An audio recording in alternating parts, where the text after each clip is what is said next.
Do you like colors? Do you like food? Well, let's combine them. Last week we looked through the eye of Chinese medicine, saw that disbalance and sickness are practically the same, how they can occur, and how to restore balance through temperature using yin and yang. Today we're gonna take it further, dissect yin and yang into the 5 elements, link this to the 5 colors, 5 organs, 5 emotions, and some other correlations.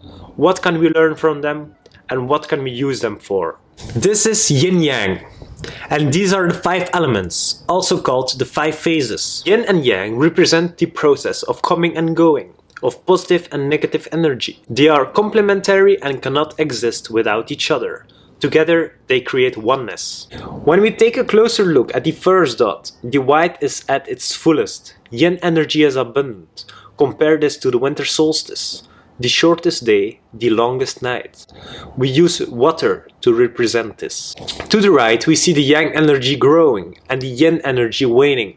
Day and night are equally long. This is the spring equinox. Wood represents things shooting rapidly out of the ground. The height of yang energy, the longest day, the summer solstice, is represented by fire. And the waning of yang and growing of yin around the autumn solstice is metal.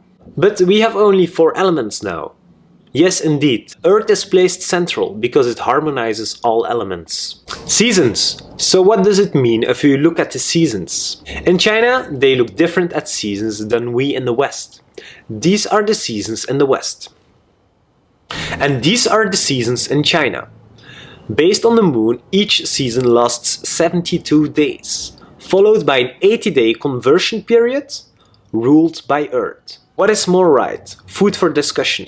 For me, the Chinese way seems more natural, because when observing nature, it is very noticeable that mid-January to mid-February, nature is already waking up. Birds start to sing, plants start to shoot out of the ground, and a lot of wind shows up. Wind is a characteristic of the wood element.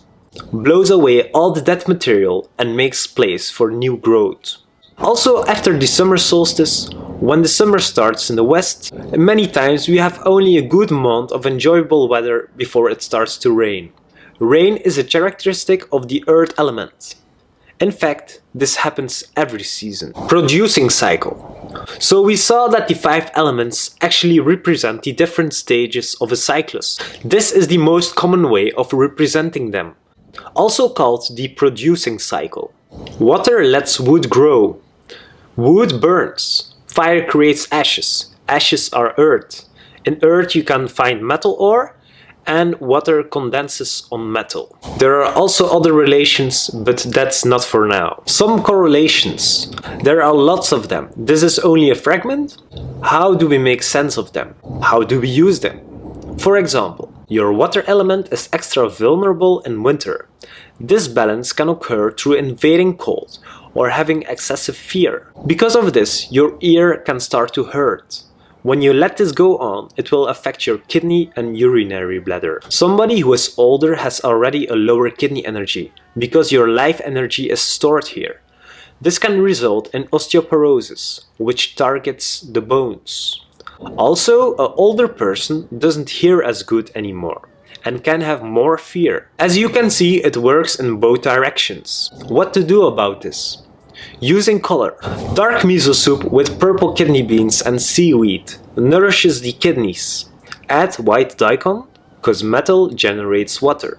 In spring, eat the greens that shoot out of the ground to detoxify the liver and to have a clean start. While in summer you eat the red tomatoes and strawberries to cool yourself. Goji berries and red dates are good for the heart and blood. Yellow foods like pumpkin and corn are great for your spleen qi and help to avoid dampness. And the last one, white foods. Tonify and invigorate your lung qi and so also your immunity and make you have a great skin. Of course, Chinese medicine is a bit more complex than this, but this can be a good start to bring awareness to your habits. Colorful plates surely can be soul food, but in winter having a dark bowl brings peace. Again, when you eat what's available in nature, you don't have to worry. So now you know how to control temperature and the meaning of the different colors, how and when to use them. Experiment with this and share your findings. Next week we will do flavors, my favorite. You will be astonished by what flavors can do for your body. For thousands of years, Chinese herbology has used flavor and temperature to heal all sicknesses. So why wouldn't you? See you next week. Bye.